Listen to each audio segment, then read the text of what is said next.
It's time for Maggie and the Moms, sponsored by Tampa General Hospital. Welcome to Maggie and the Moms, where we celebrate but never sugarcoat parenting. On our panel today, we welcome back Dr. Rosanna Lastra, mom to a now 5-month-old daughter, and a pediatrician who founded Head to Toe Pediatrics, a concierge pediatric practice that makes house calls. Kiva Williams is a mother of 3 and the founder of Mahogany Kids, a nonprofit organization that empowers minority youth through music, art, and dance. And Natasha Pro is a mother of 2 and the woman behind Pros & Company, where she shares her parenting insights and adventures here in Tampa Bay. Always good to have you 3. Welcome, welcome. Thank you for having us. All right, mamas, do you have a picky eater? We all read an article recently in the Washington Post that said you do not need to fret if you do. With some exceptions, of course. It said that between the ages of 2 and 6, picky eating is actually just a sign that your kid wants autonomy. It's a normal part of development. Doctor, we happen to have a doctor in the house. Yes. Is this correct? It is. Kids do like the autonomy, so a lot of times I tell parents to give a lot of different options, that they're choosing what they want to eat. And then they could set out a little basket in the middle of the table or somewhere around the house where the kids throughout the day just go and pick at it when they want them to have those healthy snacks. That makes a lot of sense. Do you deal with this? Did you deal with it? How did you handle it, Kiva? Yes. So I have 3 kids. One of them is a picky eater.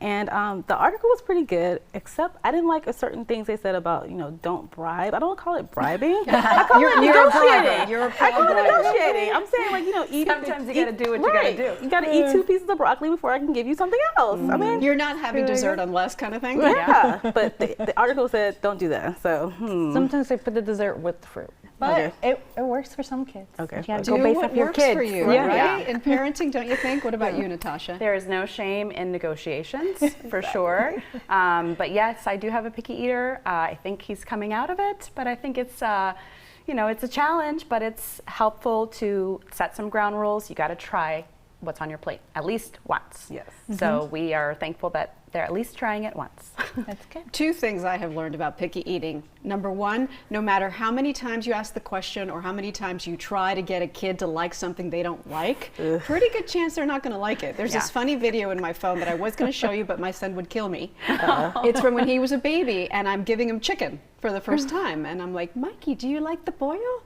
The chicken. He's like, I don't like the pollo. I must have asked it 6 times in a different tone of voice. You like the pollo? I was like, I don't like the pollo. It's like the more I tried to make him eat it, the more he doubled down. So maybe forcing kids, which the article mentioned, is not a great idea. Number 2, you have to expose your kids to the kind of foods that you want them to eat. My mom, not criticizing her, but in a Cuban household, we had white rice on the table every night, but veggies were pumpkin or potato or yuca. And so I never learned to like veggies as a kid. So my palate, never got used to that. I learned to like them as an adult. So if it's on the table, their palate will get used to it. They'll grow up eating that and hopefully, Make it a family meal. That's the most important part. Yes. They see you eat it, they'll eat it. Yeah, exactly. All right, topic number 2, so important in the summer, water safety. Parents Magazine sounded the alarm recently about something called dry drowning. They said it's important to know about, not because it's common, just because there are warning signs that you should look for. So your kid gets out of the water, seems fine, but then hours, up to 24 hours later, starts showing symptoms. We'll show you some of them. Rapid shallow breathing or nasal flaring, coughing, sleepiness, forgetfulness, vomiting. Could be a sign there's a problem. Do you ever run into this? And do you agree that parents just need to be vigilant about this, Doctor? Yeah, no, that's a great question. So I would say in the 9 years that I've been seeing kids, I have not seen a case of dry drowning. I've definitely seen drowning cases that are not fun to see, but dry drowning I haven't seen, so it is very rare. There are some providers that have seen it, but I do often get the parent call like, hey, the kid, swallowed some water when they're at the pool. We do like to be mindful, be understanding of when that happens, and kind of keep an eye out over the next 24 hours. I think the purpose, besides making parents aware of that particular article, was to start the conversation about water safety in the summer. Yes. We're seeing so much information about that, and we should. What do you do for water safety? Like, for instance, your kids, when did they learn how to swim? So I have 3 kids, like I said before, and only my oldest child took swim lessons. So this article was a very good reminder for me. So I need to get on it because I have an 8-year-old and a 4-year-old. My 8-year-old loves the water. He thinks he can swim, but he can't. So I'm always in the water with him, but I need to go ahead and get those lessons like right away. Your kids learned how to swim young? Yes, they did. They through the Y. We did swim lessons through the Y. But I think the most important thing is that we need to make sure they have breaks, because they'll get tired and they'll I don't want to. No, I'm so and we've got to give them breaks. So definitely learn to swim, and make sure that they come out of the pool, have drinks of water, because it's hot outside. We don't realize it. They could get dehydrated super easy. So breaks are important. Making sure that they are not playing too rough. Two boys in the house. It's important that I make sure that they're being and you're careful. watching them, which is the most important thing. You're not looking down on your phone. Yeah, you're watching yeah, we your have kids. to be there in the pool with them. 100%. Have you seen? It's heartbreaking. Bodie Miller, Olympic skier, his wife Morgan. They lost their 19-year-old daughter a couple of years ago. They went to visit a neighbor. She got out of their sight for a minute, and she made her way to the pool. Anyway, they're posting videos now. They've made this their mission, and they have 7-month-old twins, and they're already. They already know how to swim and how to self-rescue if they fall in the pool. That's a technique that a swim instructor could teach you. And so I just think, if there's anything we're going to get across is teach your kids how to swim when they're babies. And usaswimming.org, if you go there, usaswimming.org, and you type in your zip code, they'll show you all the swim lessons available near you. That's a great at resource. all levels. At all ages, free or paid, group or individual. So I don't know. Just do and it. The American Academy of Pediatrics actually recommends to start swim lessons at 1. So at a lot 1. of times, Wow. Okay. So that's still younger than probably most people assume. Exactly. So good to know. All right, let's spin the wheel and see what comes up today in our long wheel of topics. And our first topic is, what would you do? Okay, parenting scenarios. All right, I also shared an article with these ladies that talked about, apparently it's a trend now, started as far back as, I don't know, in the mid, 2008, I think it was, somewhere around there. It went viral on Reddit because these parents who brought their baby on a plane, they left kind of goodie bags for all the passengers with lollipops and a note apologizing. Hey, sorry if my baby cries. And then Amal and George Clooney did it when they traveled with their twins. They brought headphones for everybody. Okay. Do you need to apologize ahead of time when you're bringing a baby on a plane, mother of a baby? I know, I have a baby, and we're actually hoping to plan an international trip for October where she would still be a baby, and I do not plan to bring goodie bags for the passengers. What, you're not going to apologize for normal human behavior? Right. Yeah, I'm sorry, but babies are babies. They're going to do what they're going to do. I'll try to keep her calm, but I'm not going to apologize to others for her behavior. I mean, I'm sure there are many parents that are going to be there as well, so they've been through it. You just kind of got to go through the grind and get through it. Listen, the airline allows babies to travel up to 2 years old for free, so they want you to bring your kids with you, of course. I'm not going to apologize for having 3 kids. I want them to experience things.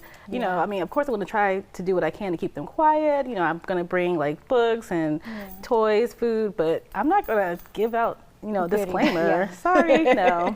If she's kicking, I agree. I think we need to give parents grace. I mean, I think this sets a ridiculous precedent. And while the idea for this clever letter is funny and joking, but I just think it's ridiculous. I mean, apologize. I love to try to offer to help. I'm sure the mom is probably like, get away from me, stranger, but I just see a baby crying, and even my kids, they try to offer something to help them. But I think let's be graceful and let's be helpful and not judgmental. We do not need to bribe these other passengers. This and is not just staring. Yeah, this is ridiculous. I mean, I think we've all been there. We've all had a baby. I'm not going to lie though, and I think if we're honest, if we see a baby coming on a plane, you're like, look down. Yeah, Don't make eye contact. I hope the baby doesn't cry, but you're like, prepare yourself because you've been there, but you're like, not the best, but okay. You have a right to travel.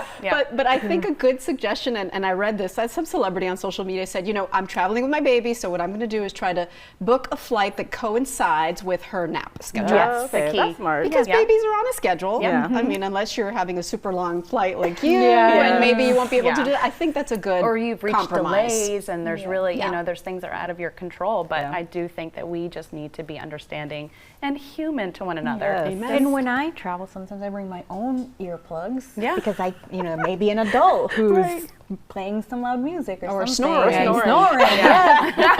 That's true. I have my earplugs. So. Yeah. Hey, if they allow people who snore on planes, they have to allow crying That babies. is very true. you know. I do think that article was spot on the behaviors of just adults altogether. You know, like their manners just sometimes go out the window. Yep. All right, let's spin again and see what comes up as our second wheel topic today.